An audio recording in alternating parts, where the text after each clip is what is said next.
সম্মানিত সুধী মণ্ডলী, আজকে আমরা সূরা কামার মানে চাঁদ, এই সূরার উপরে আমাদের ইনশাআল্লাহ আলোচনা হবে। আগের সূরাটা গেছে তারকা নাজম, আর আজকের সূরাটা চাঁদ। আউযু বিল্লাহি মিনাশ শাইতানির রাজিম। আমি বিতাড়িত অভিশপ্ত শয়তান হতে আল্লাহর আশ্রয় কামনা করছি। বিসমিল্লাহির রহমানির রহিম। রহমানুর রহিম আল্লাহর নামে শুরু করছি। ইকতারাবাতিস সাআ, নিকটবর্তী হয়েছে কিয়ামত। আনশাক্কাল কামার, এবং ফেটে গেছে চাঁদ। সাত শব্দের অর্থ মুহূর্ত। এই সাত শব্দটা সাধারণত কিয়ামত বোঝানোর জন্যই কোরআন পাকে ব্যবহার করা হয়। কিয়ামত নিকটবর্তী, মুহাম্মদ সাল্লাল্লাহু আলাইহি ওয়াসাল্লামের আগমনই হচ্ছে কিয়ামতের বড় আলামত।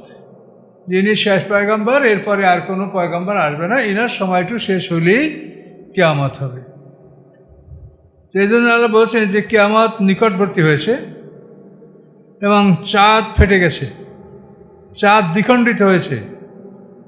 এটা আল্লাহ রসুলের একটা মুজিজা। এটা মক্কি জীবনে এটা ঘটেছে। অনেক তাফসীরকারদের মতে যে নবুয়তের ৭ম বছরে এই ঘটনাটা সংঘটিত হয়েছিল, যে আবু জাহল সহ অন্যান্য নেতারা আল্লাহ রসুলকে বলছেন যে তুমি তো আমাদেরকে অনেক কিছু বলো, তাহলে এই যে আকাশে চাঁদ, তুমি এই চাঁদকে দ্বিখণ্ডিত করতে পারো কিনা, আমাকে দেখাও। তখন আল্লাহ রসুল বললেন যে যদি আমি করি তো আপনারা কি ঈমান আনবেন? হ্যাঁ, ঈমান আনব। তখন আল্লাহর অনুমতিক্রমে আল্লাহ রসুল চাঁদের দিকে ইশারা করলেন। চাঁদ রাতটা ছিল সম্পূর্ণ পূর্ণিমার চাঁদ। তো ইনশাক্কাল কামার, চাঁদ দ্বিখণ্ডিত হয়ে গেল। তো দ্বিখণ্ডিত যাওয়ার পরে একটা অংশ আবু কুবায়স পাহাড়ের উপরে থাকলো, আর আরেকটা অংশ কাইকিয়ান পাহাড়ের উপরে থাকলো। দুই দিকে দুইটা অংশ।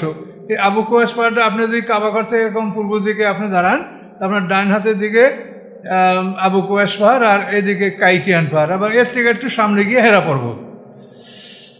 তো এমনভাবে চাঁদ দ্বিখণ্ডিত হলো যে একাংশ আবু কুবায়স পাহাড়ের উপরে আর আরেকাংশ কাইকিয়ান পাহাড়ের উপরে। আবু কুবায়স হলো এক ব্যক্তির নাম। তো ওই পাহাড়ে আবু কুবায়স সবাই আগে বসবাস করছে, এই জন্য তার নামে ওই পাহাড়ের নাম করা হয়েছে আবু কুবায়স পাহাড়। আর কাইকিয়ান শব্দের অর্থ হলো অস্ত্রের ঝনঝনানি, মানে আরবরা ওই পাহাড়ে তাদের যুদ্ধের অস্ত্রগুলো লুকিয়ে রাখত কাইকিয়ান পাহাড়ের গুহায়। এই জন্য ওই পাহাড়টার নাম রাখা হয়েছে কাইকিয়ান পাহাড়। তো এই দুই পাহাড়ে চাঁদের দুইটা অংশ বিক্ষিপ্তভাবে থেকে গেল, এবং চাঁদের আলোতে হেরার গুহা, যে হেরা গুহা যেটা জাবালে নূর পর্বতের আল্লাহ রসুলের ওহী নাযিল হওয়ার যে জায়গাটা, এই হেরা গুহা পর্যন্ত আলোকিত হয়ে গেছিল। তো এইটা দেখে ওরা বলল যে তাহলে মুহাম্মদ আমাদের চোখে জাদু করছে।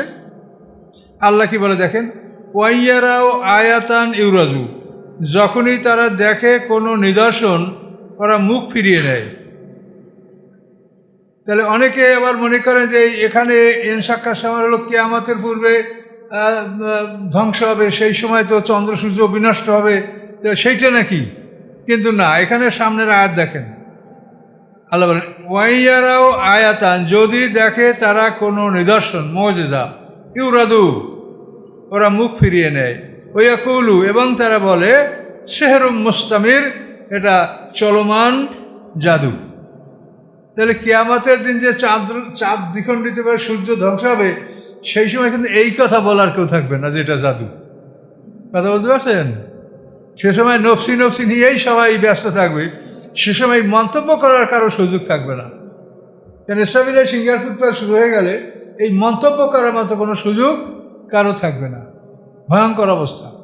এই জন্যই এখানে যখন এরা মন্তব্য করছে, তাহলে এই বিষয়টা নিশ্চিত যে এটা আল্লাহ রসুলের জীবনে চন্দ্র তিনি দ্বিখণ্ডিত করেছেন। কথা বুঝতে পারছেন? অনেক কিন্তু বলে এটা কিয়ামতের কথা আছে না এর সাথে, এটা কিয়ামতের আলামত, কিন্তু না। কিয়ামতের সময় যখন চন্দ্র সূর্য আলোকবিহীন হবে, তখন কোনো মানুষের হুঁশ থাকবে না যে এইটার উপরে সে বলবে যে এটা জাদু বা অন্য কিছু। কেউ বাহাদুরি শেষ, ওখানে এগুলো কিছু চলবে না। তাহলে এটা আল্লাহ রসুলের মুজিজা, এটাই সত্য। এই জন্য আল্লাহ বলেন, যদি তারা দেখে নিদর্শন ইউরাদু, ওরা মুখ ফিরিয়ে নেয়, ওয়াকুলু সেহরুম মুস্তামির, এবং তারা বলে এটা চলমান জাদু, এই জাদু পূর্বেও ছিল, ওইখান থেকে চলতে চলতে এখন মুহাম্মদ সাল্লাল্লাহু আলাইহি ওয়াসাল্লাম পর্যন্ত এই জাদু আসছে, এটা চলমান গতিশীল জাদু। এই বলে কি করলো? কাজ্জাবু, তারা সত্যকে প্রত্যাখ্যান করলো। ওয়াত্তাবু আহওয়াহুম, এবং তাদের মনের কল্পনার অনুকরণ করলো, মন যা বলে তাই মানলো। অকুল্লু আমরে মোস্তাকের, প্রত্যেকটি কাজ স্থান তৈরিকারী, মানে প্রত্যেকটা কাজেই তার জায়গা তৈরি করে। আপনি যে কাজ এখান থেকে করে পাঠাবেন, ওই কাজে আপনার জন্য ঠিকানা তৈরি করবে। অকুল্লু আমরেম মোস্তাকের, বিশাল কথা, কিন্তু তিনটা শব্দ। আপনি কি পাঠাচ্ছেন, সারাদিন আপনি কি করছেন, এটা তো আসরের পরে আল্লাহর কাছে যাবে রিপোর্ট। এখন এই আপনার আমলটা দ্বারাই আপনার ঠিকানা তৈরি হবে।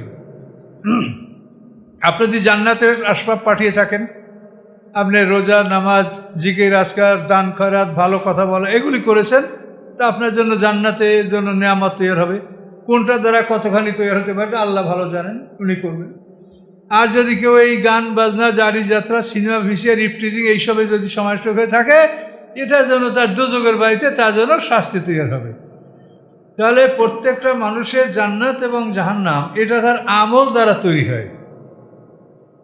আল্লাহ তাআলা তার জন্য নির্ধারিত করে রেখেছেন যে এইটা তোমার বাড়ি, এটা তোমার বাড়ি, দুইটা জান্নাত জাহান্নাম, দুইটা বাড়ি প্রত্যেক মানুষের নামে বরাদ্দ দেওয়া আছে। কিন্তু এই বাড়িটাকে মানে সম্পূর্ণ এটাকে তৈয়ার করা, সম্পূর্ণ এটাকে রেডি করা, এটা আমাদের আমল দ্বারা এটা প্রস্তুত হবে এবং রেডি হবে। অকুল্লু আমরেম মোস্তাকের, প্রত্যেকটি কাজ স্থান তৈরিকারী, কাজেই স্থান, আমি কি কাজ করেছি ওইটা আমার জন্য স্থান তৈরি করবে। বিশাল কথা। অকুল্লু আমরেম মোস্তাকের, প্রত্যেকটি কাজ স্থান তৈরিকারী, সে স্থান তৈরি করে। তো এভাবে আল্লাহ রসুল তাদেরকে পাহাড়, চন্দ্র দ্বিখণ্ডিত করে দেখালেন। দেখানোর পরে ওরা বলল যে মুহাম্মদ সাল্লাল্লাহু আলাইহি ওয়াসাল্লাম জাদু করছে। তখন ওরা আবার বলা বলি করলো যে মুহাম্মদ সাল্লাল্লাহু আলাইহি ওয়াসাল্লাম তো আমাদের সামনে আছে, আমাদের জাদু করতে পারে। তা আমাদের যে কাফেলাগুলি এখনও মক্কাতে আসে নাই, কেউ ইয়ামানের রাস্তায় আছে, কেউ সিরিয়ার রাস্তায় আছে, অনেক কাফেলা আমাদের বাণিজ্য কাফেলা আসতেছে, ওদেরকে জিজ্ঞাসা করব। ওরা যদি বলে আমরা এটা দেখেছি, তাহলে এটা আর জাদু হইতে পারে না, তার কারণ ওরা মুহাম্মদ সাল্লাল্লাহু আলাইহি ওয়াসাল্লাম দেখে নাই। এরপরে ওদের যে সমস্ত কাফেলা ইয়ামানের রাস্তায় ছিল, তারপরে সিরিয়ার রাস্তায় যে কাফেলাগুলি ছিল, এগুলি আসার পরে জিজ্ঞাসা করার পরে তারা সাক্ষী দিল যে হ্যাঁ আমরা চন্দ্র দ্বিখণ্ডিত দেখেছি। কিন্তু তারপরও ওরা ফিরে গেল। এই কথাই বলেন আল্লাহ যে তারা প্রত্যেকটি নিদর্শন দেখার পরে ফিরে যায়, নিদর্শন দেখে তার থেকে হেদায়েত গ্রহণ করে না। আর মুজিজায় কোনো উপকার হয় নাই। ঈসা আলাইহিস সালামকে আল্লাহ এত ক্ষমতা দিয়েছেন যে মৃতকে কবর থেকে জিন্দা করে দেখাইছেন, তারপরও তাকে ইহুদিরা হত্যা করার জন্য তাকে ঘিরল। শেষ পর্যন্ত আল্লাহ তাআলা তাকে আসমানে হেফাজতে নিয়ে গেলেন, নিজের দায়িত্বে নিয়ে গেলেন। তাহলে মুজিজায় কি হয়? কুষ্ঠ রোগ যা ভালো হয় না, ঈসা আলাইহিস সালাম হাত বের ভালো হইতো। অন্ধ যে মানে জন্মগতভাবে জন্মান্ধ, এর চোখে হাত বুলাইলে ঈসা আলাইহিস সালাম হাত বুলাইলে চোখ ভালো হয়ে যেত। তো এত সব কিছু থাকার পরেও মাটি দ্বারা একটা পাখি বানিয়ে ফুৎকার দিলে সেটা উড়ে যেত জ্যান্ত পাখি হইয়া, তাতে কোনো কাজ হয়নি। কাজে মোজেজায় কোনো মানুষ ঈমান আনে না। তবে আমাদের রাসূলকে আল্লাহ তাআলা মোজেজা দিয়েছেন, এমন মোজেজা যেটা তিনি ইন্তেকাল করার পরেও কিয়ামত পর্যন্ত এই মোজেজা বহাল থাকবে, সেটা কোরআন। আমাদের রাসূলের মোজেজা হচ্ছে কোরআন, যে এই কোরআন এটা আল্লাহর বাণী। তোমরা যদি মনে করো যে আল্লাহর বাণী না, তাহলে তোমরা করো, কোরআনের মতো কোরআন রচনা করো, পারো নাই। 10টা সূরা রচনা করো, পারো নাই। কাউসারের মতো একটা সূরা রচনা করো, তাও তোমরা পারো নাই। কালি তোমরা কেমন করে বলবা যে এই কোরআন মানুষের কথা? তোমরা তো মানুষ। আল্লাহ তো শুধু মানুষ না, জিনকেও বলছেন, কুল লামেস্তাবাতুল জিন্নু ওয়াল ইনসু, জিন ইনসান দুই দল মিলে তোমরা চেষ্টা করো যে কোরআনের মতো একখানা কোরআন রচনা করতে পারো কিনা। জিন ইনসান মিলা করো, পারে নাই। কাজেই কোরআন আল্লাহর বাণী। এই কোরআনের সমস্ত কথা সত্য, এখানে অতীত সম্পর্কে যা বলা হয়েছে তা সত্য, এখানে বর্তমান সম্পর্কে যা বলা হচ্ছে তাও সত্য, এই কোরআনে ভবিষ্যৎ সম্পর্কে যা বলা হচ্ছে তা সব সত্য। অতীত, বর্তমান, ভবিষ্যৎ সকল বিষয় কোরআন আমাদেরকে নির্দেশনা দিচ্ছে। কি বুঝতে পারছেন? ওয়ালাকাদ জাআহুম মিনাল আম্বায়ে, নিশ্চয়ই এসেছে তাদের কাছে খবরগুলি, মাফিয়ে মুজদাজার, যে খবরগুলির মধ্যে রয়েছে ধমক দেওয়া, যে তোমাদের এই হবে এই হবে, এই যে বড় বড় শাস্তিকাদের ধমক। তা আল্লাহ বলেন তাদের কাছে এমন এমন খবরগুলি আসে যার মধ্যে রয়েছে তাদেরকে ধমক দেওয়া, তাদেরকে সাবধান করা, সতর্ক করা। হেকমতুন বালিগাতুন, এই কোরআন হলো হেকমত, প্রজ্ঞা। সাধারণ জ্ঞান হলো নলেজ, আর এই হেকমত হচ্ছে প্রজ্ঞা, মানে সাধারণ জ্ঞান, মানে অতি জ্ঞান। একটা বিষয় সম্পর্কে যতখানি জ্ঞান অর্জন মানুষের পক্ষে সম্ভব ততখানি জ্ঞান অর্জন করাকে বলা হয় হেকমত, প্রজ্ঞা। হেকমাতুন, এই কোরআন হচ্ছে প্রজ্ঞা, মহাজ্ঞান। বালেগাতুন, এবং সে তার গন্তব্যস্থলে পৌঁছবেই। কি বলছেন কথাটা? কোরআনে যা বলা হয়েছে এটাকে কেউ ঠেকাই রাখতে পারবে না পথে। কথা বলছেন? কোনো হরতালে, কোনো অন্যতে, বা যে কোনোভাবে, যে কোনো ক্ষমতায় এটাকে ঠেকানো যাবে না। বালেগাতুন মানে কি? তার গন্তব্যে সে অবশ্যই উপনীত হবে। এই প্রজ্ঞাময় কোরআন যা বলেছে এই তার গন্তব্যে উপনীত হবেই হবে, এর নাম বালেগা। কেউ তাকে রোধ করতে পারবে না, কেউ তাকে ঠেকাতে পারবে না। হচ্ছেও তাই, কোরআনে যা বলা সব বাস্তবায়িত হচ্ছে। ফামা তুগনিন নুদুর, তাদের এই ভয় প্রদর্শনকারীরা তাদের কোনো উপকার করতে পারল না। এই ভয় প্রদর্শনকারী রাসূলরা পৃথিবীতে আসলো, এরা কাফেরদের কোনো উপকার করতে পারে নাই। আল্লাহ যাদের প্রতি দয়া করেছেন এরকম কিছু লোক ঈমান গ্রহণ করেছে। আল্লাহ বলেন ফাতাওয়াল্লাহ আনহুম, আপনি তাদের থেকে ফিরে থাকেন। এত বড় একটা জিনিস দেখানো হলো, এত বড় জিনিস তাদের কাছে প্রমাণ করা হলো, তারপরও তারা মানলো না। তা আল্লাহ বলেন আপনি ফিরে থাকেন, ওদের আর বলতে হবে না আপনার। ইয়াউমা ইয়াদুদ দাঈ, যেদিন আহ্বানকারী তাদেরকে আহ্বান করবেন। এই আহ্বানকারী হলো ইসরাফিল, ফেরেশতা। সেই আহ্বানকারী তাদেরকে আহ্বান করবেন ইলা শাইইন নুকুর, একটা অপছন্দনীয় জিনিসের দিকে। এই সিঙ্গার ফুৎকারে যে তাদেরকে যে জায়গাটা ডাকা হবে, এটা তাদের জন্য একটা মারাত্মক অপছন্দনীয় বিষয়। হাসরের ময়দানে তাদেরকে তোলা হবে, তারপর বিচারের সম্মুখীন হবে, কঠিন কষ্টের মধ্যে তারা অবস্থান করবে, তারপরে বিচারের পরে আরও কঠিন কষ্টের মধ্যে অবস্থান করবে। এই জন্য আল্লাহ বলেন যেদিন, স্মরণ করো ওই দিনকে যেদিন আহ্বানকারী আহ্বান করবে এলা শাইইন নুকুর, একটা অপছন্দনীয় বস্তুর কাছে। কিয়ামতটা কাফেরদের জন্য একটা অপছন্দনীয় বস্তু, আর আমাদের জন্য ভয়ের বস্তু। আমরা অপছন্দ করি না, কিন্তু আমাদের ভয় লাগে, ভয় করি আমরা। খুশরান আবসারহুম, অবনত হবে তাদের চক্ষুগুলি, মানে চোখ নিচে দিয়ে চোখের কিনারা দিয়ে দেখবে সব লজ্জায়। আগুন, জাহান্নাম, ফেরেশতা এগুলো দেখে লজ্জায় মাথা নত করে মিন তারফেন খাফিয়েন, কোরআনে অন্য সূরাতে আছে তারফেন খাফিয়েন, মানে গোপন দৃষ্টিতে চোখের কিনারা দিয়ে তারা এগুলি দেখবে। উন্মুক্ত চোখে দেখতে তারা লজ্জা বোধ করবে, এইটাই আমাদের পরি, এখানে যেতে হবে, লজ্জা করবে। আল্লাহ বলেন খুশরান আবসারহুম, তাদের দৃষ্টিগুলি নিম্নমুখী হবে।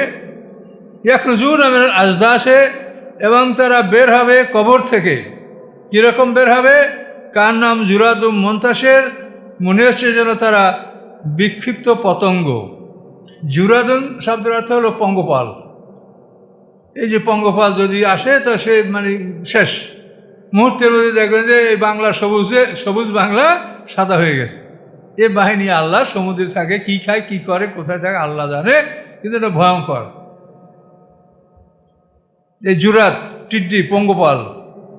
তো কবর থেকে আমরা বের হব, মানে মানুষ যে যেখানে থাক, ইসরাফিলের প্রথম সিঙ্গার ফুৎকার পরে তার যে পদার্থের দেহটা তৈরি হবে, এইটা তৈরি হয়ে এইটা সিঙ্গার ফুৎকার পরে যখন এটা একটা সলিড মাটির স্তরে তৈরি হবে, তখন আমরা যে যেখানের মাটির থেকে তৈরি হয়েছি ওইখানেই আমাদের দেহগুলো পতিত হবে।